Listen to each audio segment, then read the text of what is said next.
കൂട്ടുകാരെ, നമ്മുടെ നാട്ടിൽ ഒട്ടുമിക്കവർക്കും ദിവസവും കാണുന്ന, എന്നാൽ അതിൻ്റെ യഥാർത്ഥ വില അറിയാത്ത ഒരുപാട് പേരുണ്ട്. അങ്ങനെയൊരു സാധനമാണ് നമ്മുടെ നാട്ടിൽ വളരുന്ന ചീര. ചീരയ്ക്ക് അനവധി വൈവിധ്യങ്ങളുണ്ട്. ചീര ഓരോ ഒരു ഇനം മാത്രമല്ല, ഓരോന്നിനും തനതായിട്ടുള്ള ഗുണമാണുള്ളത്. ചുവന്ന ചീര നിങ്ങൾ ഏറ്റവും കൂടുതൽ കണ്ടിരിക്കുന്നത് അതായിരിക്കാം. രക്തം കൂടാൻ ഏറ്റവും മികച്ചത് ചുവന്ന ചീരയാണ്. കുട്ടികൾക്കും ഗർഭിണികൾക്കും വളരെ നല്ലത്. പച്ച ചീര ദിവസവും കഴിക്കാൻ പറ്റിയ സാധാരണ ചീര. ഇത് ശരീരത്തിന് ബാലൻസ് കിട്ടുന്നതിന് ന്യൂട്രീഷൻ നൽകും. ചെറുപയർ ചീര അഥവാ മുളച്ച ചീര, ഇത് ശരീരത്തിന് അധിക ശക്തി നൽകും, രോഗപ്രതിരോധ ശേഷി കൂട്ടും. വാളൻ ചീര, ഇത് അസ്ഥികൾക്ക് വളരെ നല്ലതാണ്. കാൽഷ്യം ധാരാളമാണ് ഇതിൽ അടങ്ങിയിരിക്കുന്നത്. കുപ്പച്ചീര, അതായത് വൈൽഡ് ചീര എന്ന് പറയും, നാട്ടിൻ പുറങ്ങളിൽ കിട്ടുന്ന നിധിയാണ്. ശരീര ശുദ്ധീകരണത്തിന് സഹായിക്കുന്ന ഒന്നാണ് ഇത്. ചീര ചെറിയ ഇല, വലിയ ശക്തി. നമ്മൾ വീട്ടുവളപ്പിൽ നട്ടാൽ വളരെ എളുപ്പം വളരും, പെട്ടെന്ന് കൊയ്യാം, ചിലവൊന്നുമില്ല. പക്ഷേ അതിനുള്ള ഗുണം കേട്ടാൽ നിങ്ങൾ ഞെട്ടും. ചീരയിൽ പ്രധാനമായുമുള്ളത് ഇരുമ്പ്, calcium, vitamin A, vitamin C, fibre. ഇതൊക്കെ ചേർന്നാൽ എന്താകും? ശരീരത്തിന് മുഴുവൻ ശക്തിയും നൽകുന്ന ഒരു നാച്ചുറൽ ടോണിക് തന്നെയാണ് ചീര. ചീര കഴിച്ചാൽ എന്തൊക്കെയാണ് ഗുണങ്ങൾ? രക്തക്കുറവ് മാറും. നമ്മളിൽ പലർക്കും ഹീമോഗ്ലോബിൻ്റെ കുറവ് ഉണ്ടാവാറുണ്ട്. ചീരയിൽ ഇരുമ്പ് രക്തം കൂടുവാൻ സഹായിക്കും. കണ്ണിൻ്റെ ആരോഗ്യത്തിന് വളരെ നല്ലതാണ്.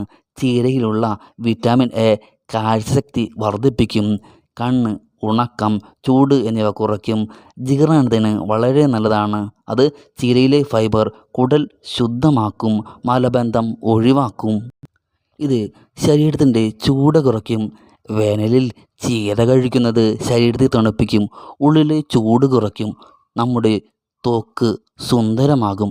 ചീര കഴിച്ചാൽ മുഖം തിളങ്ങും, പിമ്പിൾസ് കുറയും, സ്വാഭാവികമായിട്ടുള്ള ഗ്ലോ ലഭിക്കും. ഈ ചീര ഉപയോഗിച്ച് നമുക്ക് എന്തൊക്കെ ഉണ്ടാക്കാം? ചീര കറി വെച്ച് മാത്രമല്ല ഉപയോഗിക്കുക മക്കളെ, ഒരുപാട് വെറൈറ്റികളുണ്ട് ഇതിൽ. അതായത് ചീരത്തോരൻ, ചീരക്കറി, ചീര സൂപ്പ്, ചീര ജ്യൂസ്, ചീര ദോശ, ചീര ചമ്മന്തി, ഇങ്ങനെ പല രീതിയിലാണ് ഉപയോഗിക്കുന്നതെങ്കിൽ ഒരിക്കലും ചീര ബോറടിക്കില്ല, കുട്ടികളും കഴിക്കും. ചീര കഴിക്കുമ്പോൾ എന്താണ് ശ്രദ്ധിക്കേണ്ടത്? നന്നായി കഴുകണം. മണ്ണോ കീടനാശിനികളോ ഉണ്ടെങ്കിൽ അത് ഒഴിവാക്കാൻ വളരെ നല്ലതാണ്. അധികമായി കഴിക്കരുത്. ഇതിൻ്റെ ഒരു ബാലൻസൊക്കെ വേണം. കുട്ടികൾക്ക് ചെറുതായി വേവിച്ചു കൊടുക്കണം. നമ്മുടെ വീട്ടുവളപ്പിൽ വളരുന്ന ഈ ചെറിയ ചീര നമ്മൾ പലപ്പോഴും അവഗണിക്കാറുണ്ട്. പക്ഷെ സത്യത്തിൽ പറഞ്ഞാൽ മരുന്ന് വാങ്ങി കഴിക്കുന്നതിനേക്കാൾ ചീര കഴിച്ച് നമ്മുടെ ഉള്ള ആരോഗ്യം കാക്കാൻ പറ്റും. നമ്മുടെ പഴമക്കാർ പറഞ്ഞത് വളരെ ശരിയാണ്. നാട്ടുഭക്ഷണം തന്നെയാണ് ഏറ്റവും നല്ല ഔഷധം. ഇങ്ങനെയുള്ള ചീരയുടെ ഗുണങ്ങൾ നിങ്ങൾക്ക് ഇഷ്ടമായെങ്കിൽ ഇത് നിങ്ങൾ സ്വന്തം വീട്ടിൽ പരീക്ഷിച്ച് നോക്കണം. നിങ്ങൾ ആരോഗ്യത്തോടു കൂടിയിരിക്കണം. പിന്നെ ഇത്തരം നാടൻ ടിപ്പുകൾക്കായി വീണ്ടും കാണാട്ടോ. നിങ്ങൾക്ക് എൻ്റെ വീഡിയോ ഇഷ്ടമായാൽ ലൈക്ക് ചെയ്യുക, ഷെയർ ചെയ്യുക, സബ്സ്ക്രൈബ് ചെയ്യുക.